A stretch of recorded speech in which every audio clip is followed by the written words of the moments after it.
Okay, so let's see what we're gonna do now. Right. So I think I'm gonna try to go for more definition of the body.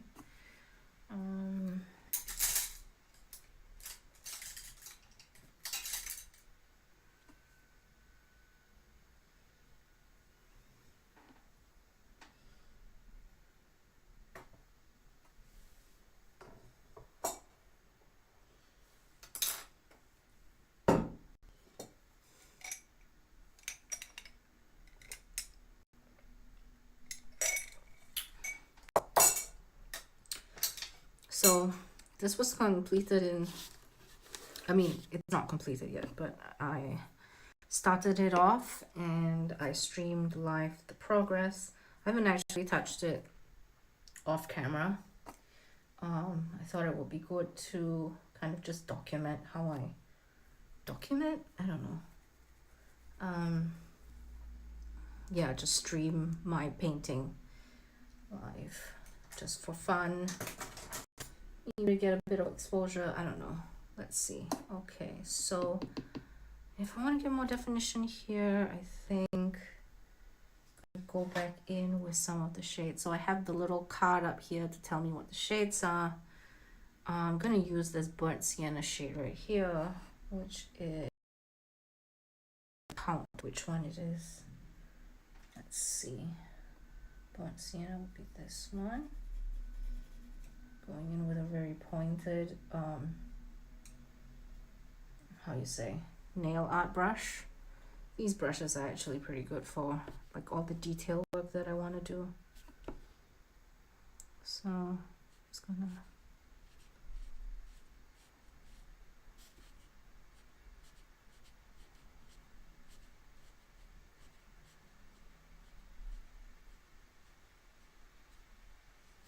okay.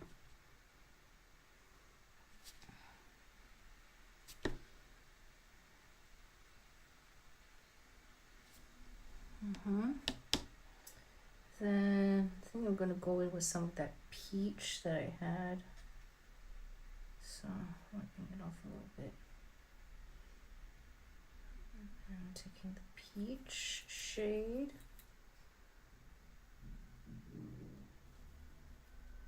Get it a bit more pigmented.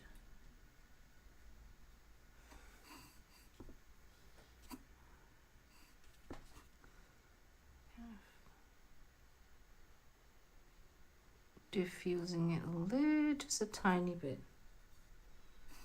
So I think from here, most of it's going to be very, how you say, just very detailed work. Detailed work. If that makes any sense.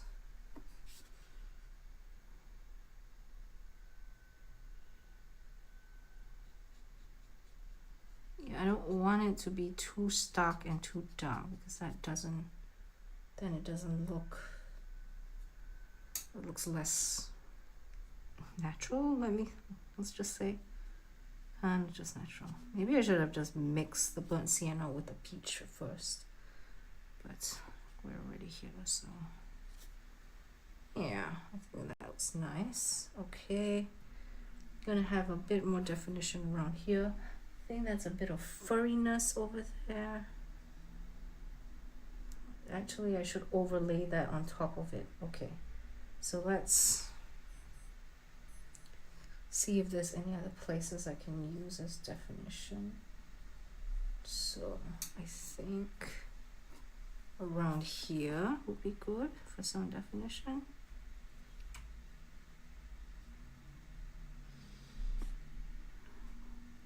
We took our dog to the park today and she did well. Been having some problems with disciplining her. Why am I sounding like a freaking parent? No, not disciplining her, just like getting her to listen to commands and not to go running up to other dogs and barking at them. And so, like, based on what I've observed, what we've observed, my husband and I think we believe that she's fear reactive, and we don't believe that she's um, fear reactive and sometimes territorial, I would say. So, in terms of the um, in terms of like when she barks, she sometimes barks at people she doesn't like, or like people that pass on the street that stare at her.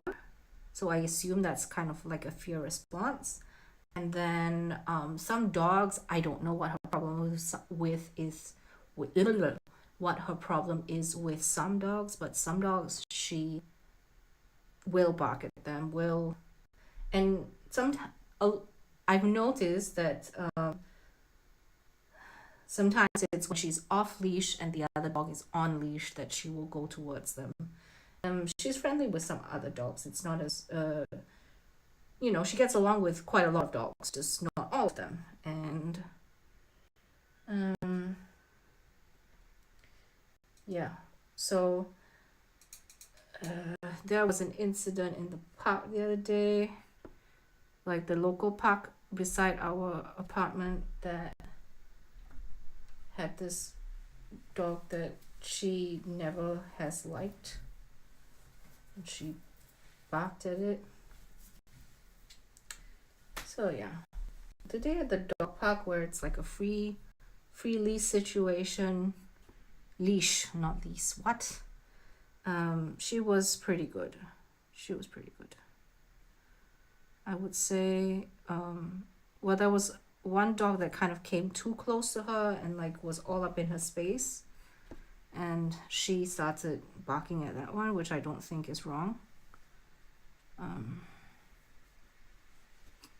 But if the dog is not doing anything, the other dog is not doing anything, then she shouldn't be barking at them. So in this case, the other dog was getting on her nerves or just behaving inappropriately. And I noticed, because we had her on her leash and getting her to sit and everything, because some of the dogs around her were a bit rowdy and we just didn't want her to like get mixed up in that. She tends to avoid rowdy dogs. Excuse me. So this other dog had come into a space quite a few times already, and that was the time when she was off leash. Hey, hi Scotty, how are you doing? So she was off leash, and this other dog just kept coming into a space, and so we saw her getting a bit riled up, Kaya at least, and so we put her on her leash just so that nothing would happen when there were other dogs coming in, also trying to get, just sniffing around, being a bit rowdy. And then when she was on her leash, this dog that had been in her space came up to her like more strongly, I guess. And then she started growling and being a bit defensive. So I decided to step in and kind of like walk into the other dog to kind of like signal, hey, just get out of our space, just give us a bit of space. And then that was kind of when Kaya started really barking and growl, like really like aggressively barking, showing teeth and all this. So by that time, it was a kind of like I don't know, I think it's called a bully type of breed. I'm not entirely familiar. It's got that, I don't know, like a pug kind of face, but it was quite large and muscular. So anyway, I kind of just walked into it and just like tried to like say, hey, off. And it didn't seem to listen to me. So it kept concentrating on Kaya. And then Kaya started going off, and then the dog kind of like went even like more into her space. So I just took the bully dog, what I assumed was a bully dog, by the collar, and just like pulled it off Kaya, kind of, because Kaya is much smaller than that dog and kind of underneath it. So I wasn't sure what was happening. I couldn't see, down there. I was standing up. So I just pulled it off, and then kind of just like, tried to tell it to stop being an asshole. And then the owners came and took it from me. And I'm not too fussed about these things, because I've seen it happen with Kaya before, that she also like maybe is a bit more, is aggressive and not backing down. And I understand how sometimes it can get that way, even if you put time and effort into training and you try to do a lot or try to do your best to correct unwanted behavior. So I wasn't too fast. I mean, if the worst case scenario was that if Kai got bitten and stuff, then I guess we would have to exchange insurance information and stuff. But yeah, she wasn't bitten or anything, and neither was the other dog. So I don't know. It was okay, and I think Kaya behaved as appropriately as we would have wanted her to, because we don't expect her to not react if a dog is all up in her space. She has the right to correct it, even if it doesn't receive the correction like the way that she intends or we would like it to. But yeah. So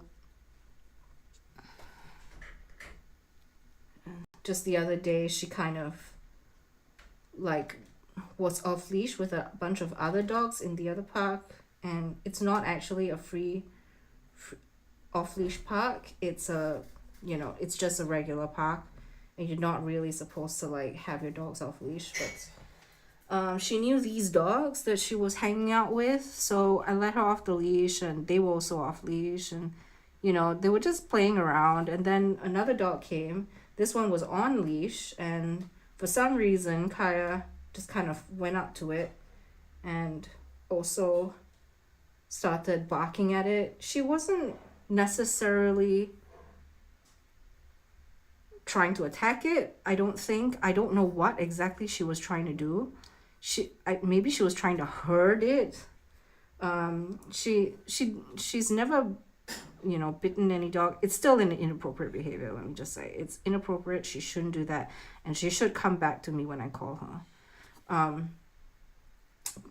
So anyway, she was barking at the other dog, and just kind of maybe 1 foot away, 2 feet away, just barking at the other dog and the owner. My interpretation is just trying to round them up. Either that or she's territorial, because I don't think it was like a fear reactivity, because she was having fun with the other pups. And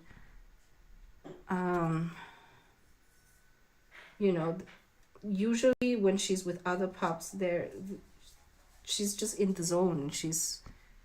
There's no real threat to her at all. So what I imagine is she was just either being territorial or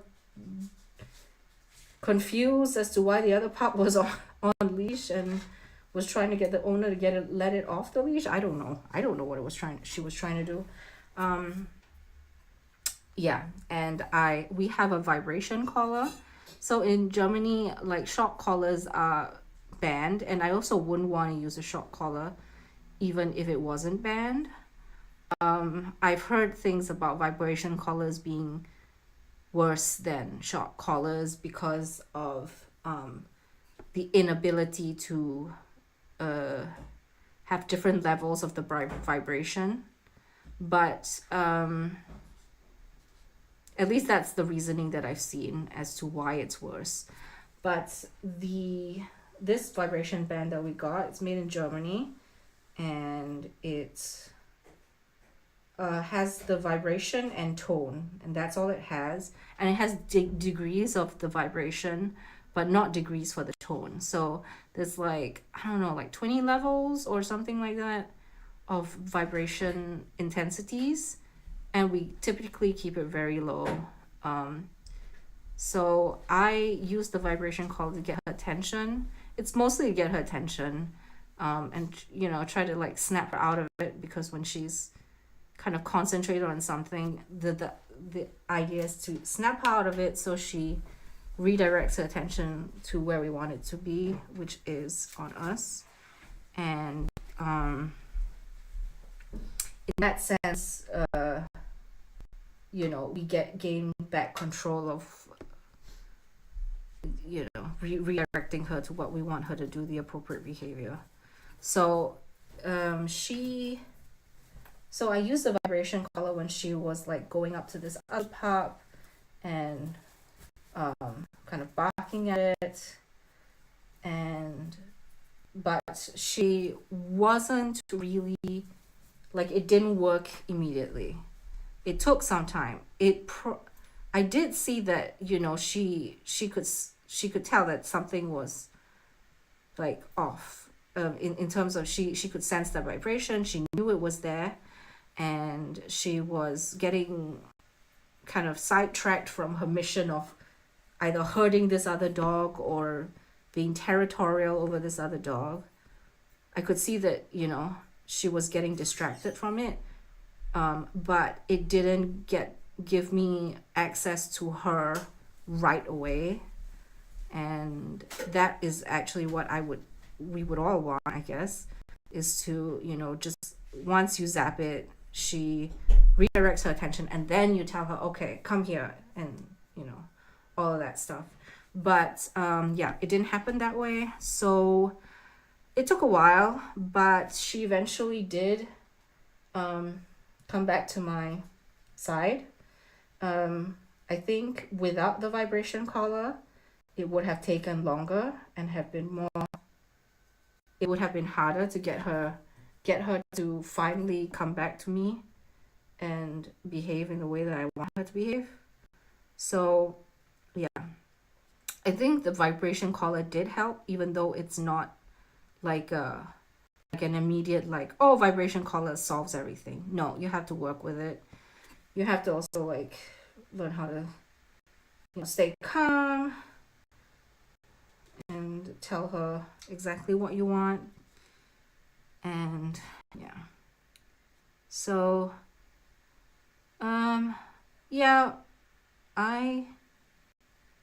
we now that it's summer, we're going out a lot more.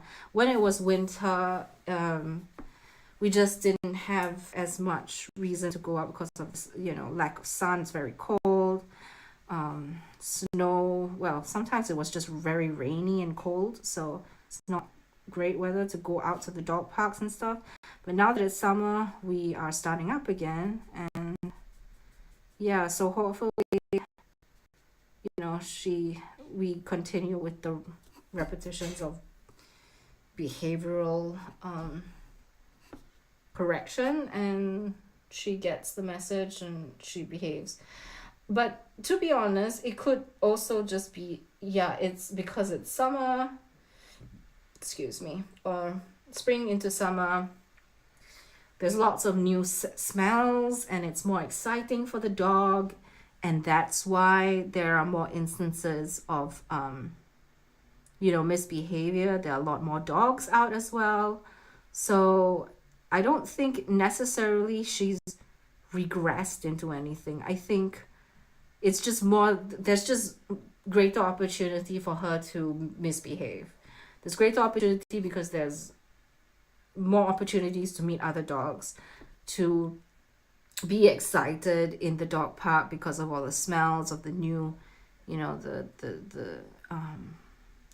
flowers growing, leaves growing, ducks around, squirrels around, like lots of other wildlife. It's just more exciting, and because it's more exciting, there's greater chance for something her to exhibit undesirable behavior, as opposed to during the time not so much going on. She doesn't really like walking in the rain. She doesn't really like walking in the cold, wet rain, and she wants to go home. She doesn't, and also there's not many dogs, not too much excitement around, and so yeah, just less chance to misbehave. So there's the situation there. Yeah.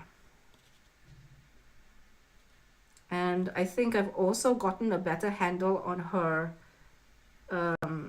whenever I eat food, she comes up and wants a morsel or something like that. I've gotten better at correcting her so I can eat food in relative peace. So when she comes up to me, I can just say, no.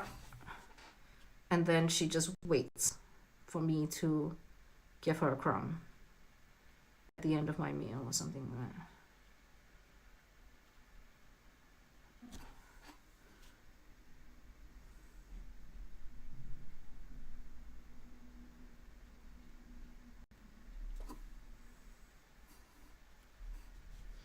But otherwise, the trip to the dog park was quite good. There were quite a lot of dogs out today.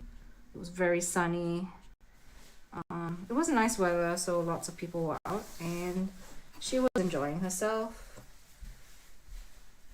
We didn't bring a frisbee or anything, but that was my husband.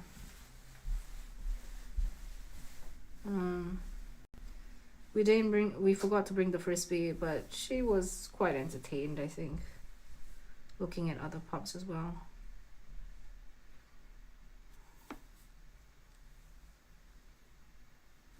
Okay, so I've just been kind of trying to draw the little feathery strokes.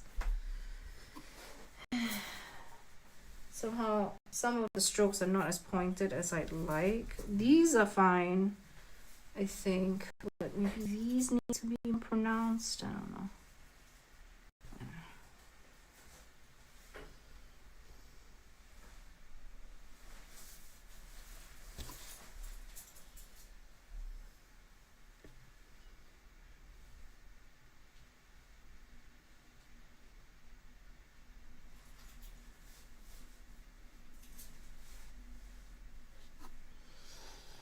Okay, let's see.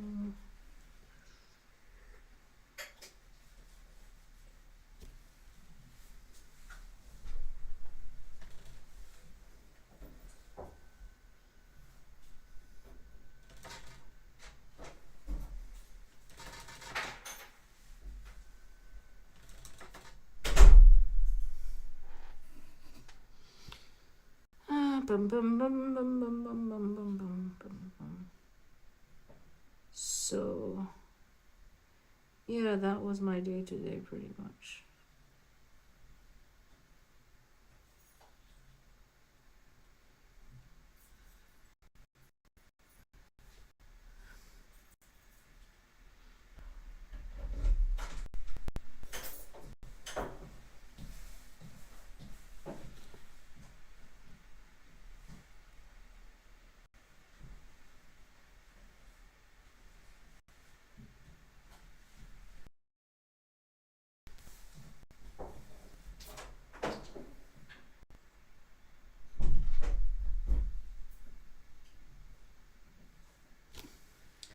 I don't know. Hopefully, this is bringing me closer to what I envisioned.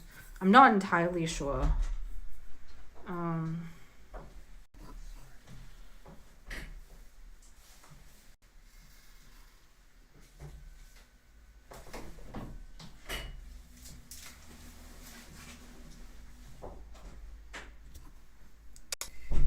I think maybe instead of like these short strokes, I think some of the patches of fluff are Lead dog syndrome. What does lead dog syndrome mean? I'm not sure what that means.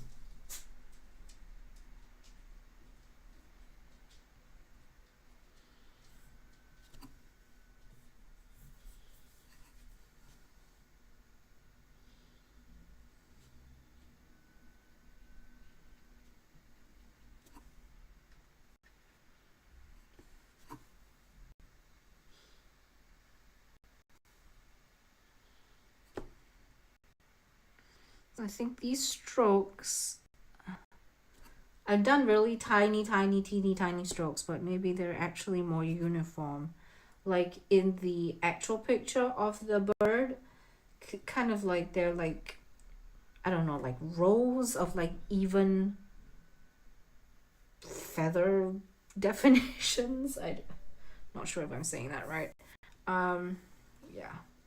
Okay, I think we're gonna all dogs want to be boss. Okay.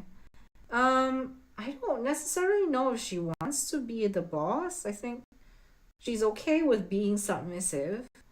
Um, I think she with I mean it just depends on what other dog she's around, I suppose. Um, because from what I understand, there are some that are just naturally more dominant and some that are kind of like um followers. I don't know. Well, in any case, she's in she's in our kind of she doesn't have any other dogs around with her at home. That's what I mean. So we're her only family basically. Um and yeah, maybe she does try to take the lead sometimes. Um but typically if we make it clear that we don't want her to do certain things, she'll listen to us and she'll also take cues from other dogs. She's actually pretty submissive in the dog parks. She's not like, like going up to other dogs all the time. And she's also not like this like super confident, secure dog that will just stay there and just like, like whatever happens, they know how to handle the situation.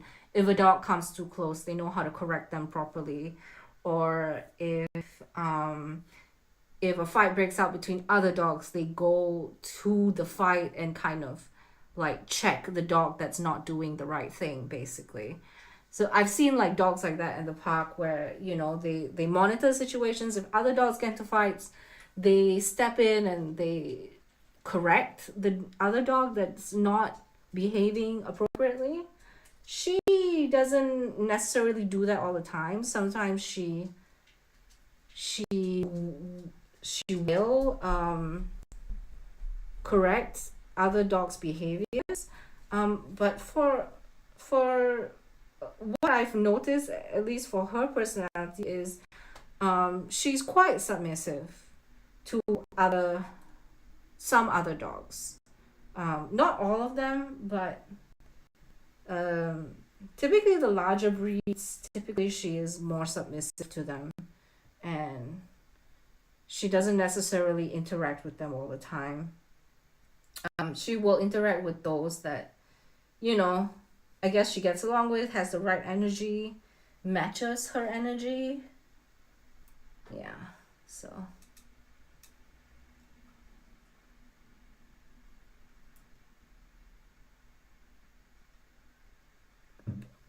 Oh god, I just burped.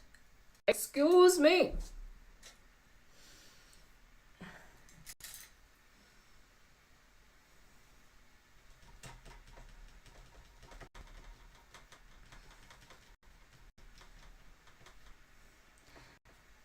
Also, like when we actually got her from the pound, it's not a pound. It was a animal shelter. Jesus, why is my white being so gray? This is not the right kind of white. Okay. So when we got her from the animal shelter, she was the most submissive out of the whole bunch of puppies. Like, she had brothers, and she was always um in the back. You know, she didn't want to come up to us. She had a tail tucked in. She was very um like, yeah, submissive and very afraid. She seemed very, very anxious about everything, anything. And she always had her head down, had a tail tucked between her legs. In the beginning, when people would come over, she would just like hide behind me. Like, we would be sitting on the sofa and she would just go behind my back to hide from the person that was coming in. So we believed that she just had like was a very scared puppy. And her brothers all seemed quite friendly and wanting to play and wanting to say hi to everyone. But she was definitely not the case, and she wasn't excited to see us. Her brothers were excited to see us. Her brothers wanted to come out of the cage to play, but she just wanted to hide at the back and not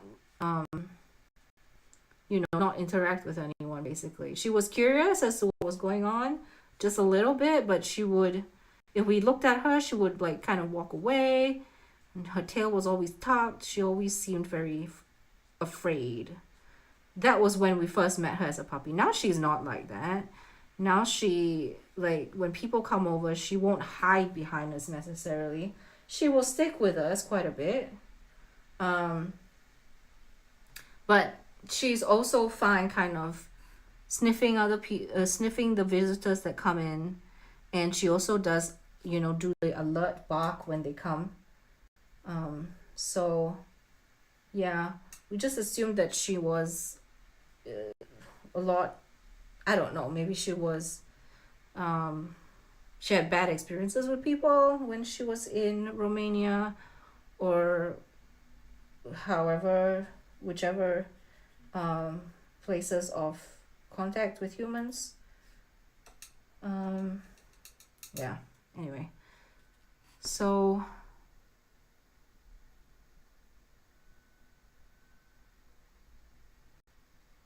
yeah, she was quite shy when we met her, and we thought she would be a better fit than a very excited pup for Luna, especially because Luna isn't very energetic. Luna just kind of sits there a lot. She's older, but even when she was younger, she was never really a very playful cat, you know? So we thought, okay, maybe to match Luna's energy, we'll get another. If we get a dog, we should get one that's not too excitable. And to be fair, Kaya can get excited, but just not not crazy excited, because we know some other pups, like our friends or Martin's workmates and stuff, like they have so much energy. They're like they're working dogs basically. I mean, they were bred to be working dogs.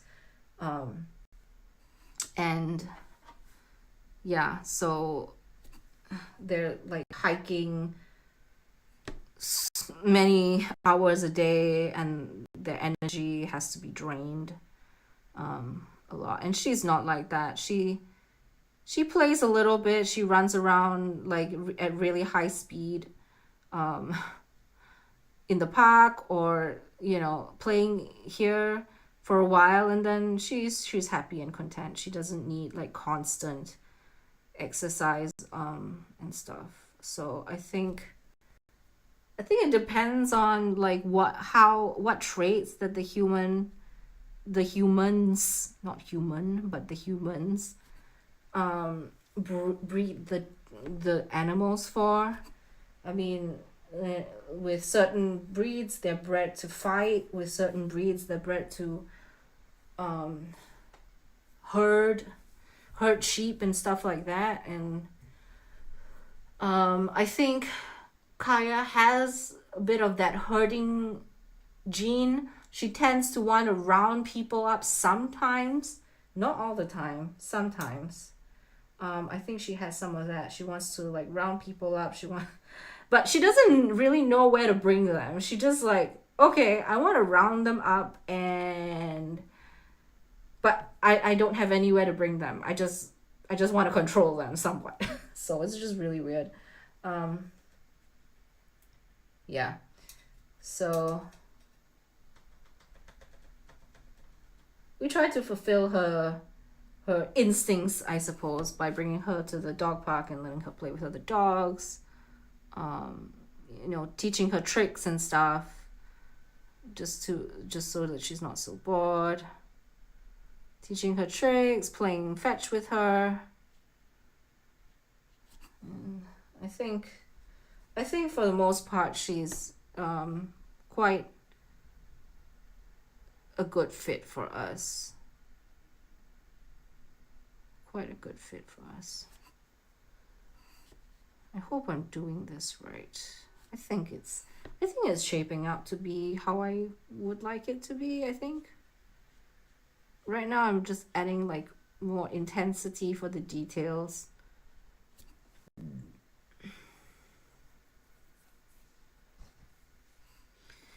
She's yeah, I would say she's pretty good. All in all, she's pretty good. She's a good pup. Some days she can be a bit, less attentive to what we say, or doesn't listen to what we say very much. But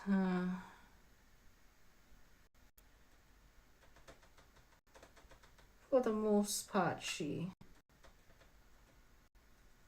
takes correction well, and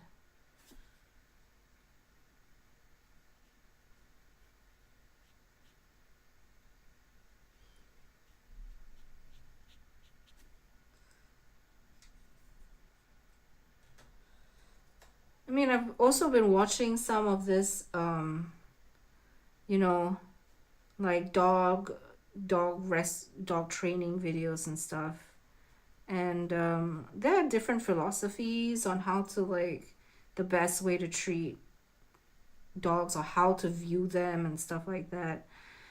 Uh, so yeah, there's so many competing theories, I think. Generally,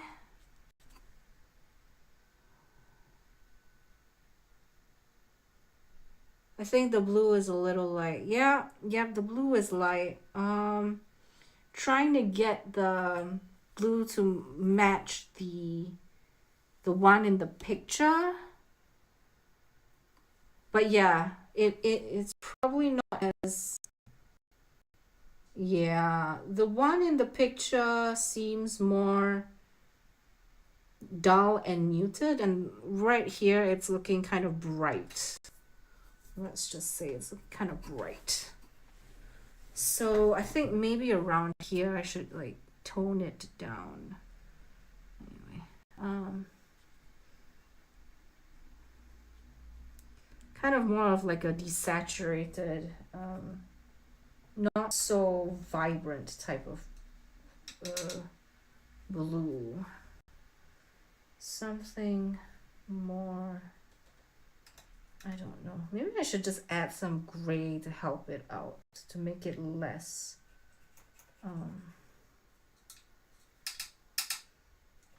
Yeah, let's just do that. Let's add a little bit of gray to it, just to kind of dull it down.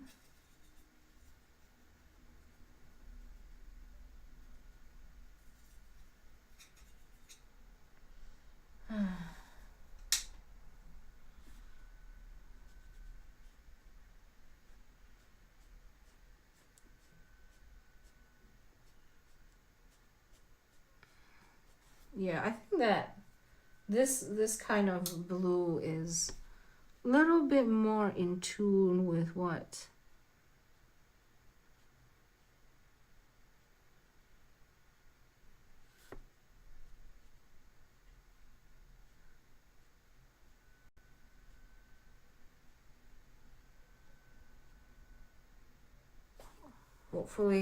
hopefully when that dries down, it makes looks better.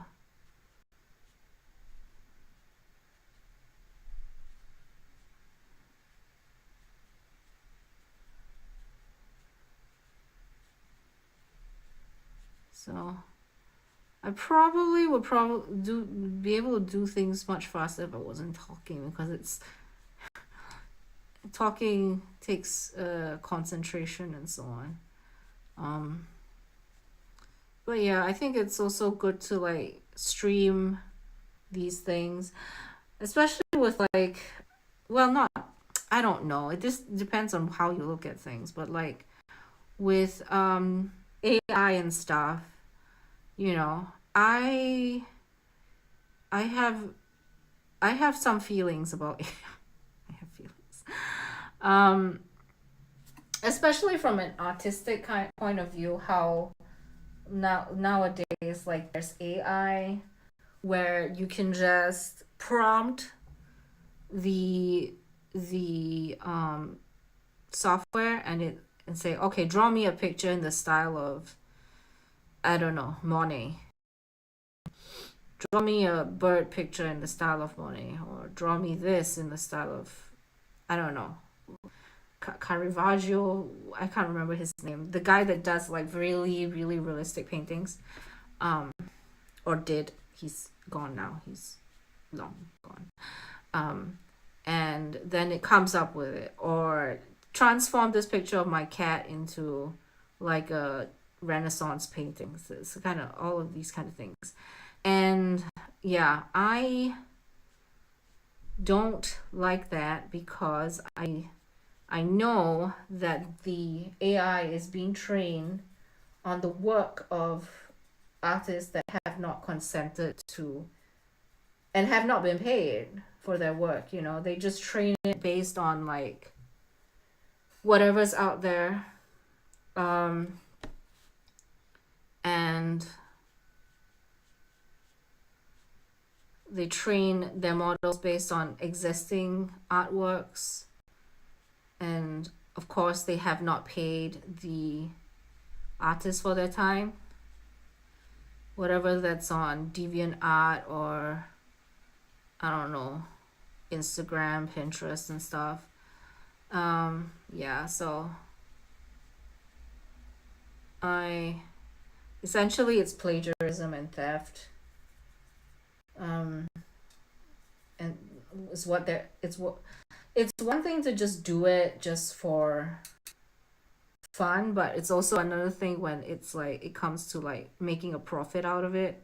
So I see, for instance, people making posters out of just like ChatGPT prompts, you know, like make me a interesting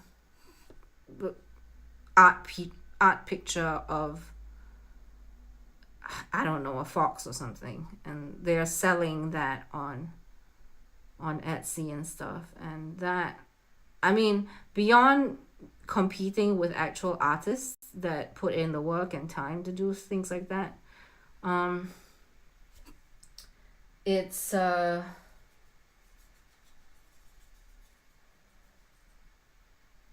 yeah, I mean, it makes a profit, and it takes away from people trying to, I don't know, possibly make a living from being artists and so on. So yeah.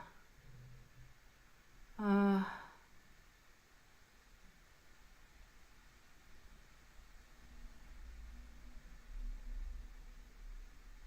but I can also, I know that, you know, a lot of these arguments were made by like people that I suppose were against machines and stuff when they came out, like, oh, they're gonna replace all the this and that, and then the workers will not have jobs and so on and so forth. And yeah, I guess that's just this constant struggle with capitalism, like how companies and their CEOs always want to find easier ways to make a well, not easier ways, but like more cost efficient ways to make profits. And so on. And so, yeah, I've just gone off tangent. I don't know what I'm doing. Let me see what it looks like.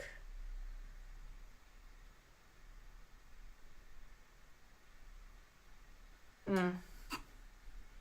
Yeah, I think it's getting there, maybe. Hopefully. Hopefully it's getting there.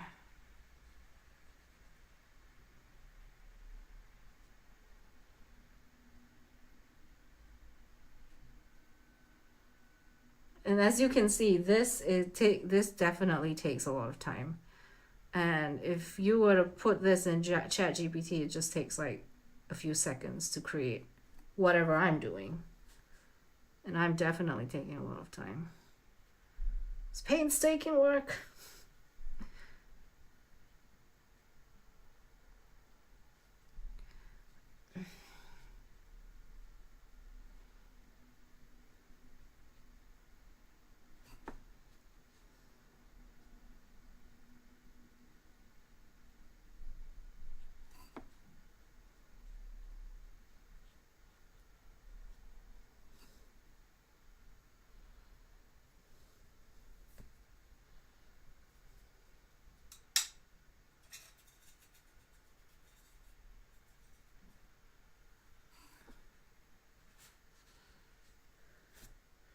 I wanna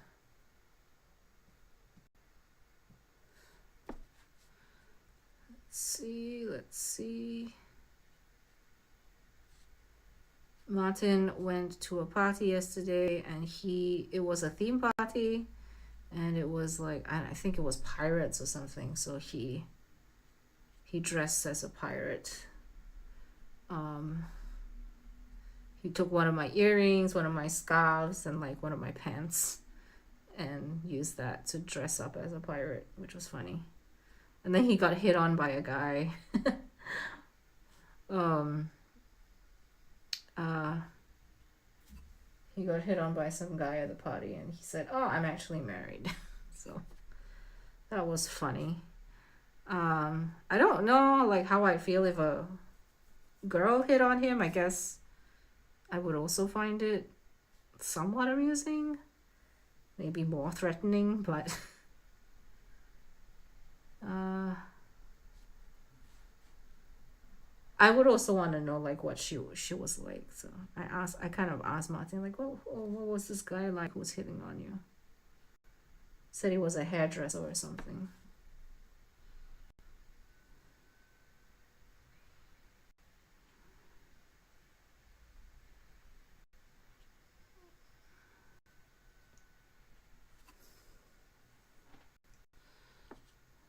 I also I think when one earlier times when we were here in Bielefeld, like the both of us went to a party together, and a guy started talking to me.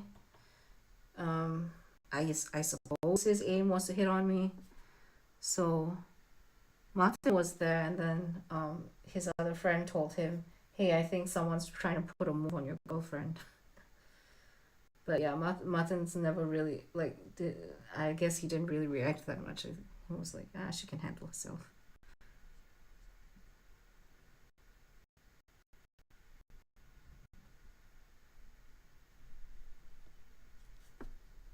Let's see if I can get this to be like look more feathery. Yeah, okay, I think that works. Like instead of drawing over it with the orange, I could draw over it with the blue, and then it or like the dark gray bluish shade, and then it looks more feathery without actually having to be feathery. I don't know what I'm doing. Am I doing this right? Okay, I think maybe I not drawing the wing. Right, I think the wing needs to be like here. Uh-huh. And then no. Here.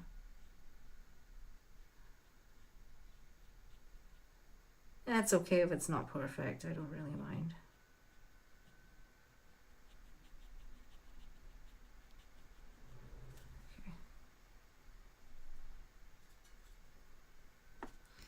doesn't have to be perfect.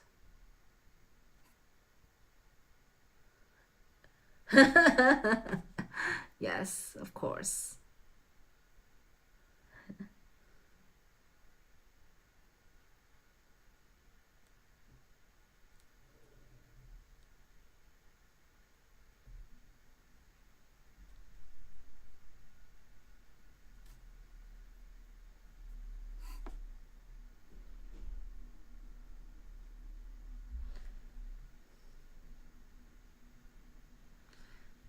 I think once Mate, I don't know, he said something about he was on a train and there was this girl, there was like no one else on the train, and she just like sat right next to him, and he believed that she was trying to like, you know, get, subtly um, um, indicate that she was available, and he but we were together at that time, so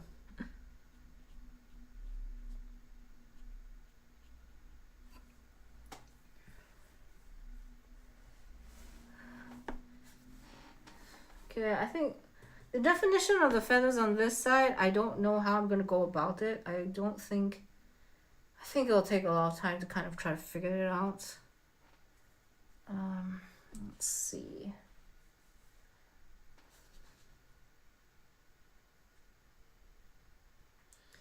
Yesterday I was on Netflix looking for something to watch while Martin was at the party, and so happened there was this Swan Princess was uploaded to whatchamacallit, Netflix, and I watched it when I was a kid,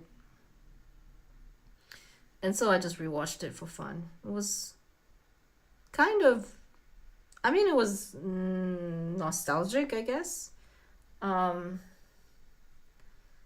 but yeah, one thing I noted which was interesting was like she got pissed at the guy at first for not pissed at the guy at the Swan Princess, okay, the protagonist of the freaking thing. She got upset with him for saying that he was only, you know, the only nice thing he could say about her was she was beautiful, and he couldn't say anything else. Like he couldn't say, you're also smart and whatever, bing bong. And then she gets kidnapped by this dude, this magician or whatever, and like immediately after that she's like, oh, I love this, I love him. I not the magician guy, but the prince guy she was pissed off with. And I'm like, okay, so how did you make the decision that he was, is it just in comparison he's much better than this magician guy? Or how did you come to the conclusion that you actually really like the prince? And another thing was her dad died, her father died, but she did not seem distressed about that at all. It was just kind of a side note. So yeah, I guess I didn't pick up on those things when I was a kid. It was just like, oh, it's a pretty swan turns into a princess at night with a friggin' moon and stuff. Now I'm like, okay, this is a bit inconsistent. Your father dies, you're not concerned. You get kidnapped, and then suddenly you like the guy that you thought was a jerk. And it's not as if he did anything differently. You just changed your mind somewhat. So that was interesting. Okay. I think I need to add in some white to make the definition, make sense. Right now it's just kind of lines and it's not really making that much sense. But I gotta say, like, the music is pretty good. Like, for a kids production. Um, I think they composed the songs really nicely.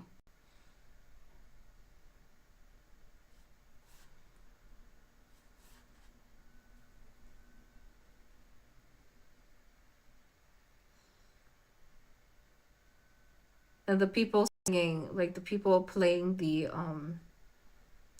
characters, like I think their voices are on point. Really good music.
Okay.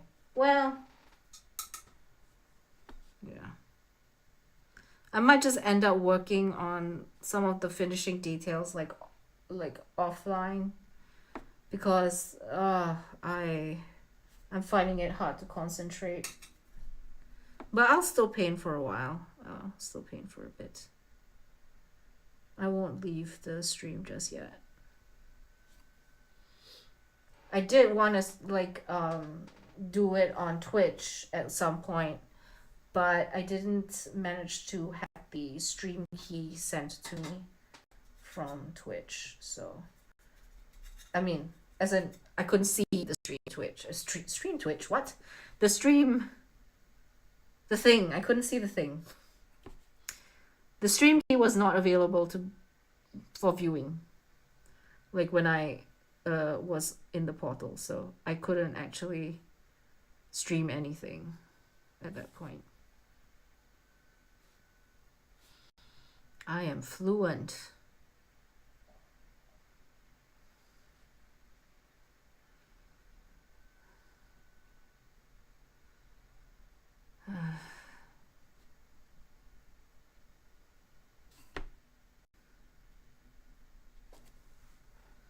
Yeah, I think the details here are looking nice, quite nice. I'm liking the purple that's coming through the feathers and so on. I'm liking the details of the feathers. It's not gonna be hyper realistic. I think it's on the border of being that, but it's not quite. Okay, let's try to work on. What do I work on? What do I want to work on? Let's work on the branch. I think the branch has a lot of detail that I want to work on.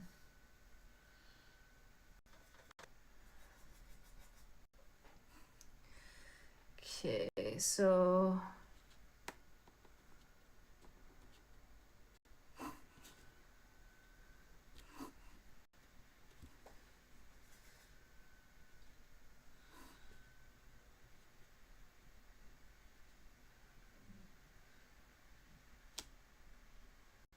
there we go. Some lines of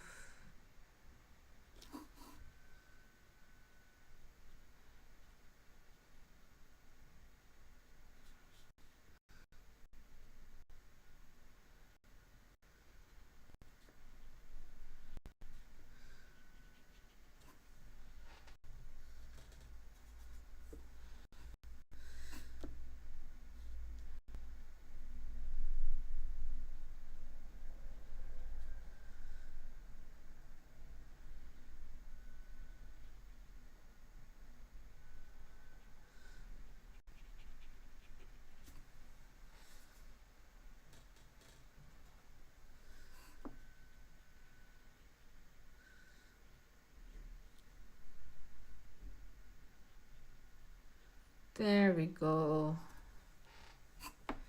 Yeah, I think that looks more, I don't know. We'll have to wait until the paint dries. Usually, like after the paint dries, it doesn't quite look as, I mean, sometimes it just doesn't have quite the same effect as when the paint is wet. So,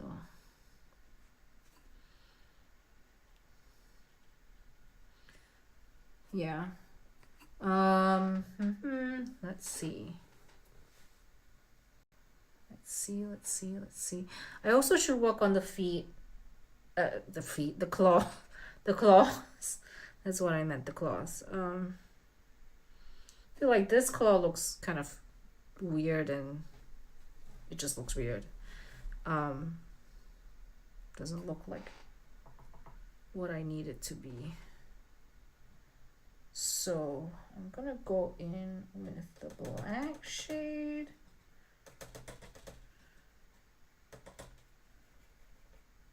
Yeah, I'm really working through the white, and the white is just not giving me what I need from the white. So I'm gonna go over like this with acrylic, because I I don't know if it's this particular white, watercolor white. I'm just not using the right technique with the white, but it just doesn't cut it as white.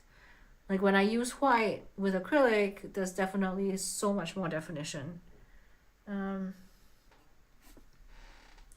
Yeah, it could be just because I don't know how to use it properly as yet.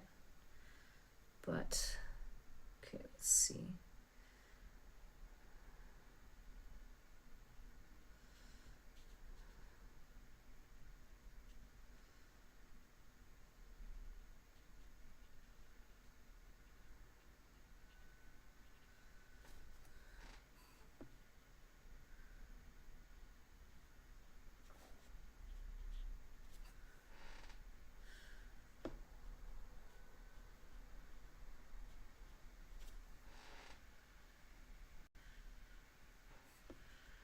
So I have been looking at some art on Blue Sky, and there is an artist that I think is just so good at what he does. I can't remember the name. Let me see. Let me just work on this part, and then I can maybe segue into that. Right. Okay. Like this. And then okay. Let me see if I can find. Yeah, the background of the picture. Well, right now I have it as completely white. I don't know what I'm gonna do with the background of the picture. I probably will not imitate whatever that's the actual background. I might just use like splotches of color just to have a contrast. Let's see if I can find.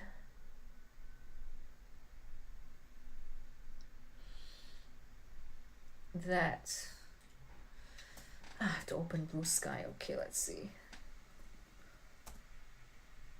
Please be logged in. I hate it when it's not logged in properly. Oh, wait. Okay. Trending Epstein and Trump. It's been trending for like forever. Like, freaking release the files properly, or no, just, I don't fucking know. Stupid thing. I don't have to sign in the Blue Sky now. Okay, anyway, maybe I'll just put it into the ding dong. Maybe I'll just put it into the comment section later, if anyone is interested. This guy does really good work. His pictures are hyper realistic, and I really admire like people who are able to do that. I think I probably don't have that skill level to be able to actually do something with complete hyper realism. Yeah, I don't think I have the skill. It's really nice to see what other people can do, though. It's really cool when you can see what am I saying. Okay, wait, hold on, I need my picture back. Let's look at the feet. Let's look at the feet. Okay, there are actually some hints of blue on the feet. And kind of lines of white to like indicate ridges and stuff and like little bumps. So maybe if I add some of these protruding like details, it looks more like little bumps, right? Okay. And you have to also go according to the ridges. So, bumps. Here. Bumps. Okay. And then this one is one big bump. Supposed to be one big bumperama. Okay.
Okay, I think that's getting the feet a little bit closer to what I wanted.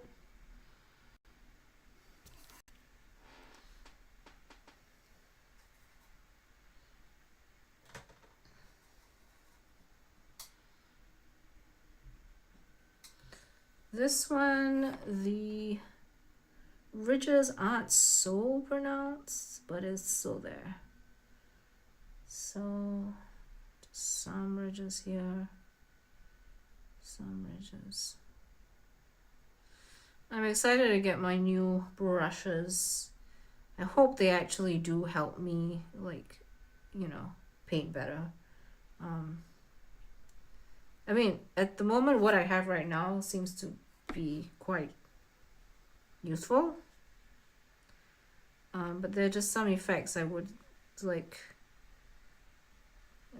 I reckon that the tools will help with.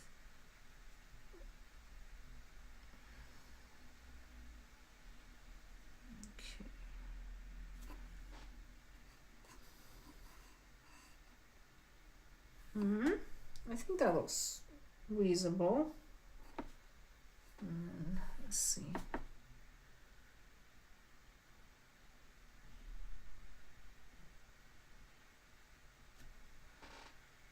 Okay.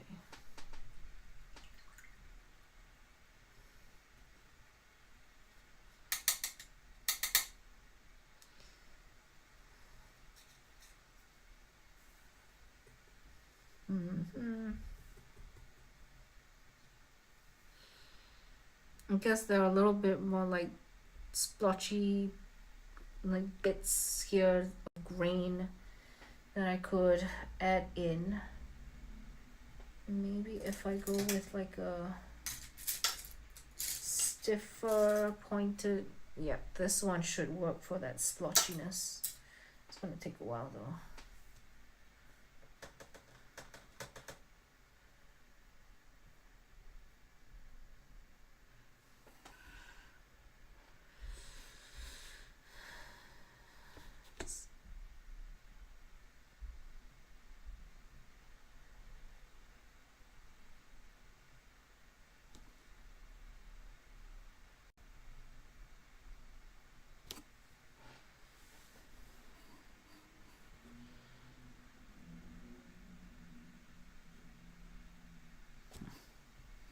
Wonder if this is going to turn out how I want it to.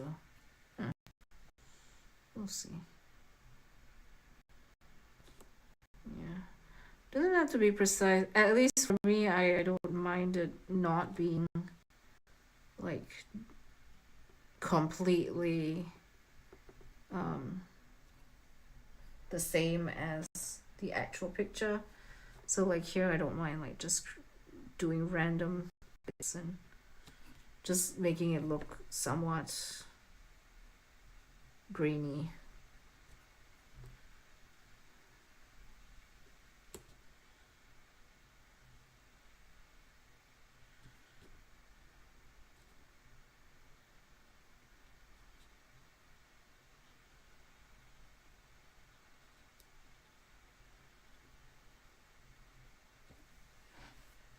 Yeah, I think that looks quite nice. I like that effect.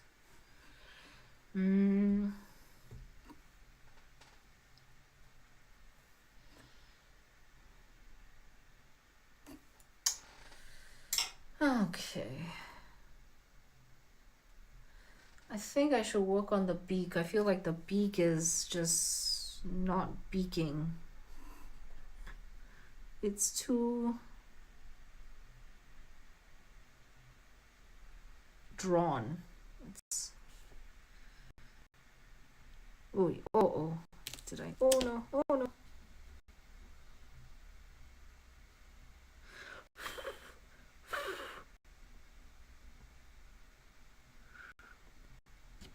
God damn it. Okay. Maybe I can cover it up later with acrylic.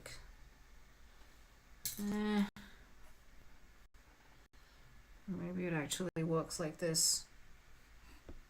It actually works with that downward and yeah. Okay, maybe it was a happy accident that made it look more beak-like.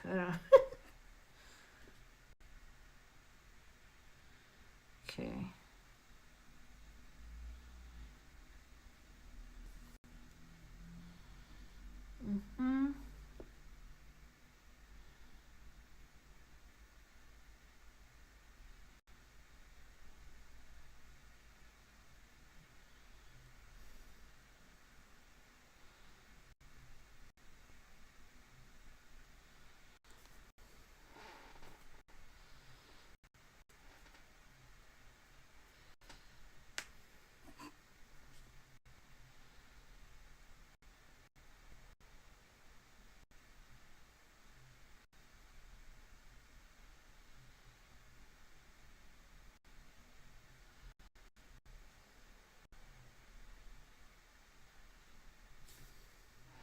Yep, okay, I think that actually helps the eye.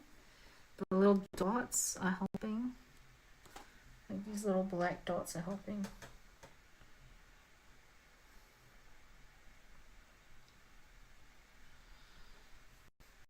A bit more speckles here.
Okay, I think my biggest problem will be the wing here. I'm not entirely sure how I'm gonna do it, but we'll have to figure that out.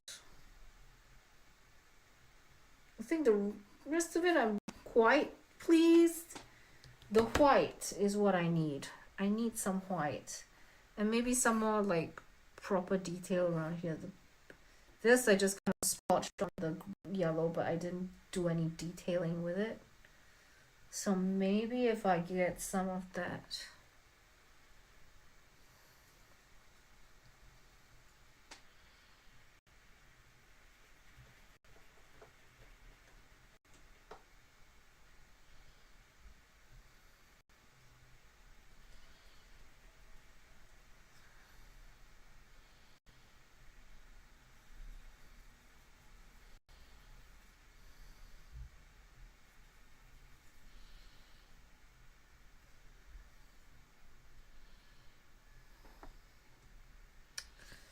I don't know if this is going to do anything.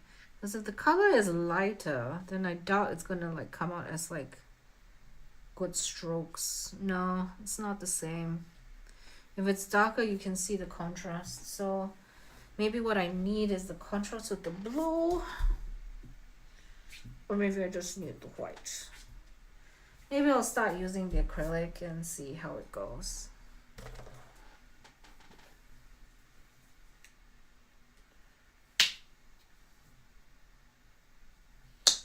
Okay.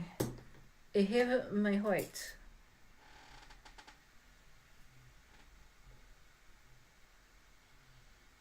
It's just acrylic. Let's see.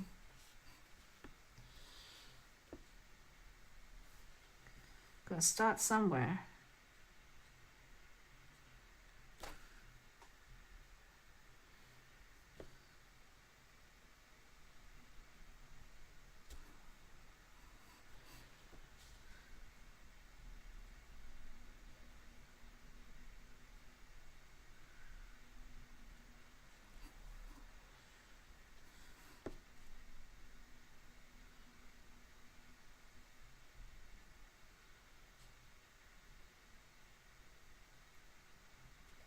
Okay, so essentially what I want to do is like create like rows, because the actual feathers in the picture are more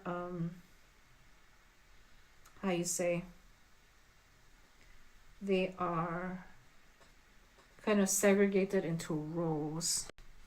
So rows of the white would create more of the look that I want. Like even rows, not haphazard rows.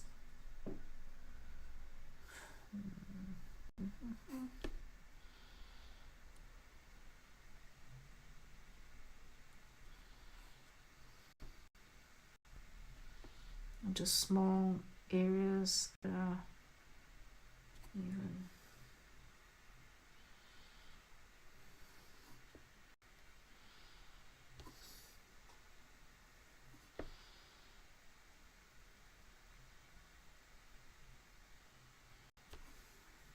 I don't know if these strokes are too thick.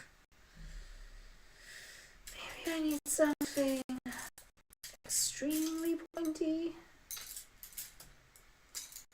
Or this, but I don't know if that's gonna. Okay, let's just try. Let's just try and see what happens. Maybe I get lucky. I don't know.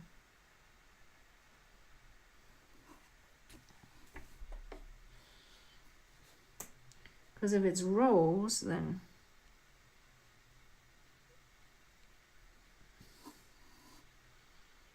okay.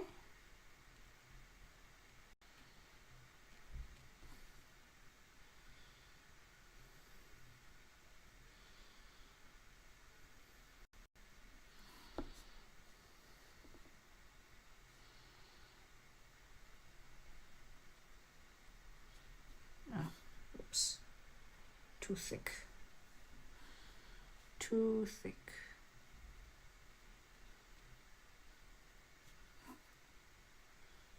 Okay.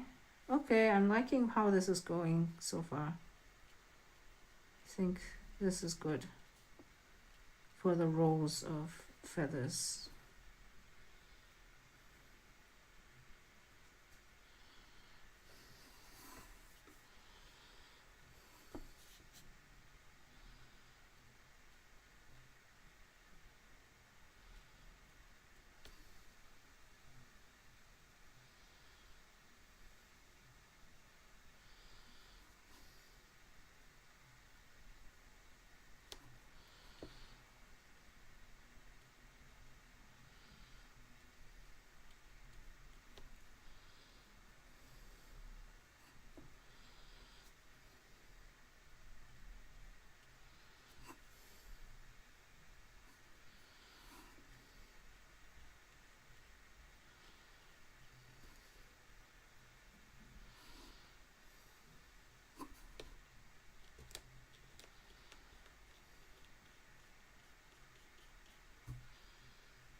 I don't know if I can see anything like on the background of the gray.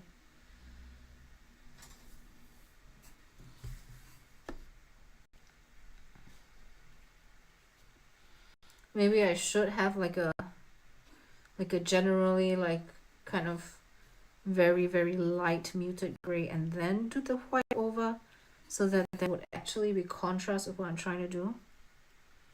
Otherwise it's just kind of like, yeah, white on white and you can't see anything. So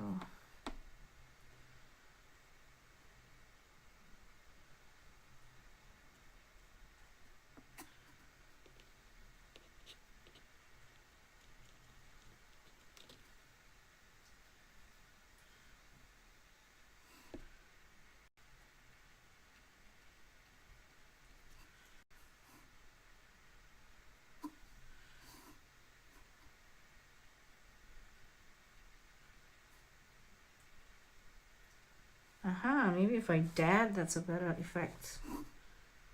If I dab.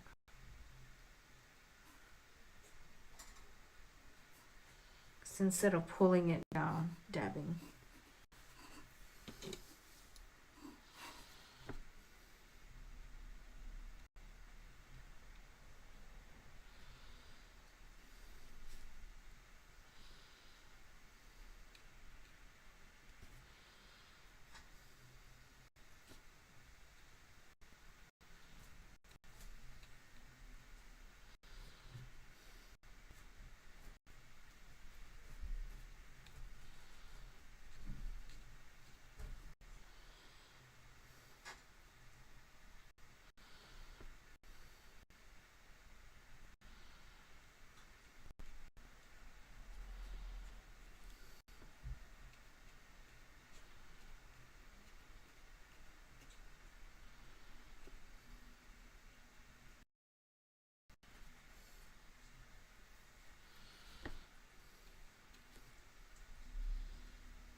Okay.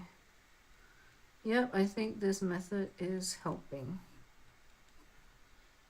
Definitely the acrylic is showing up much stronger on the piece than it was on with the watercolor white. The watercolor white was just not cutting it. It was just way too gray, I guess.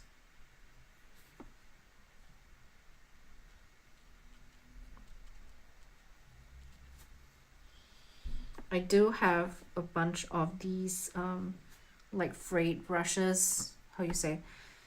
Like yeah, the brushes with the tips, you know, not so flat and concentrated. Just a bit of the tip kind of sticking out, and that I think will help, especially if I'm doing like animal portraits, because it's gonna have, you know, feathers and fur, and that would probably be a lot more visible.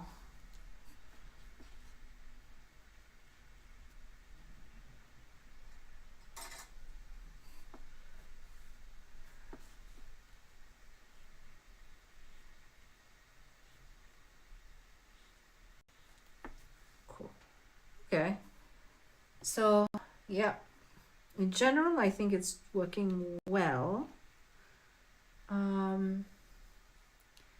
I think for the longer strokes of fur feathers, I'm gonna go in with like a long thin brush. But for now, all of this other stuff is working quite well.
Karya's looking at me from the couch, wondering what's going on. Hi, Karya, baby horn. Hi, sweetie. Hi. Aw. She's looking at me. I can turn this to her a little bit for a little while. There she is. Hi, baby horn.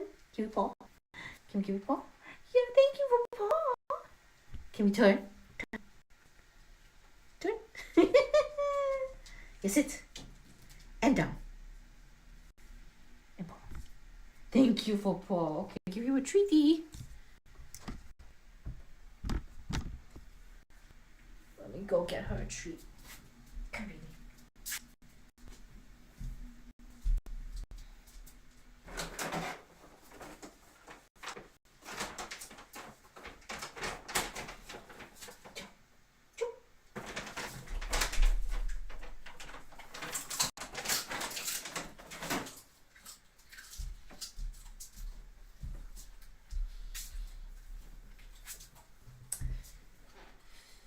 Okay.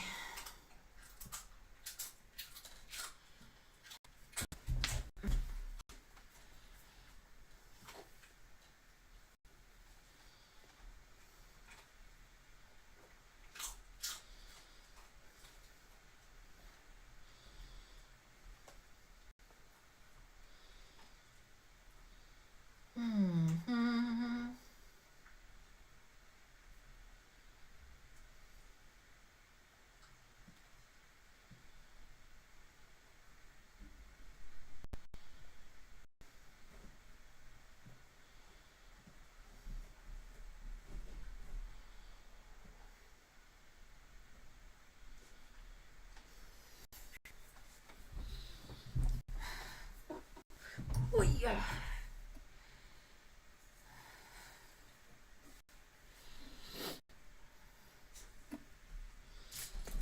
Okay, I'm gonna look for a long skinny brush.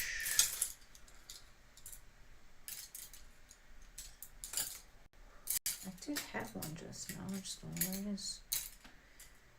Okay. Long skinny brush.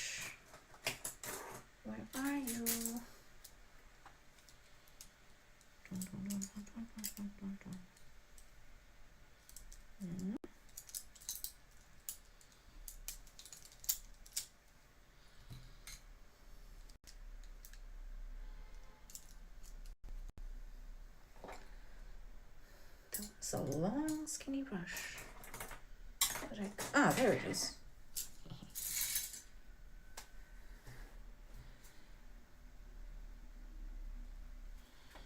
Okay.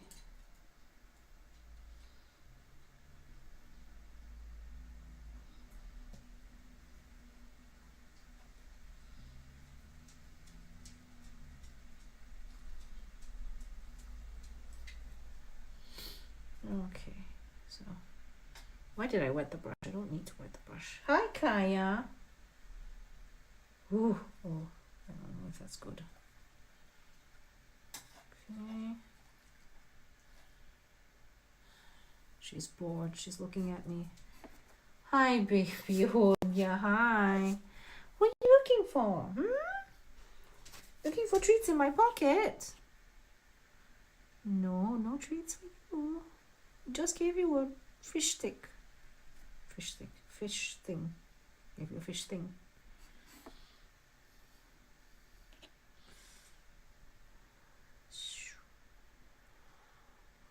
Okay, I don't know if this is working how I want it to work.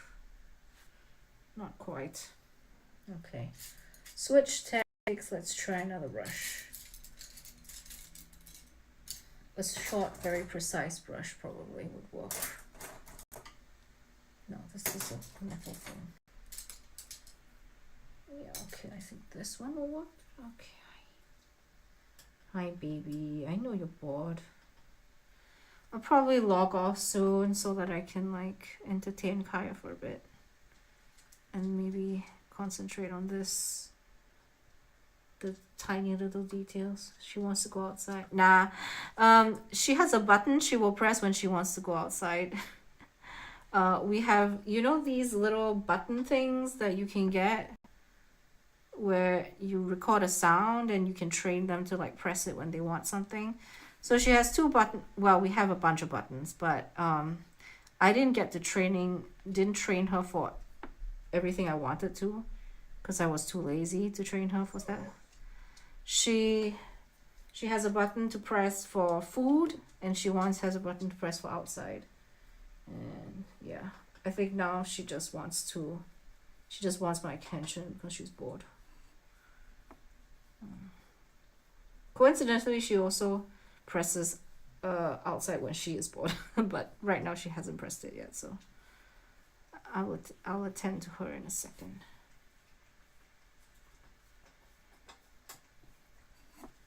Yeah, it definitely has helped us a lot, the outside button, because when she was a younger puppy, like when sometimes she would have to go multiple times, like more frequently, sorry.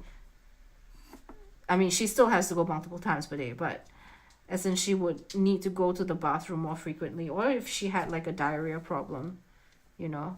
So it definitely saved us when she pressed the outside button. So we would bring her outside and then she'd poo, and then everything would be, our couch would be safe from either diarrhea or pee stains or something. So, hi baby. Hi baby Wand.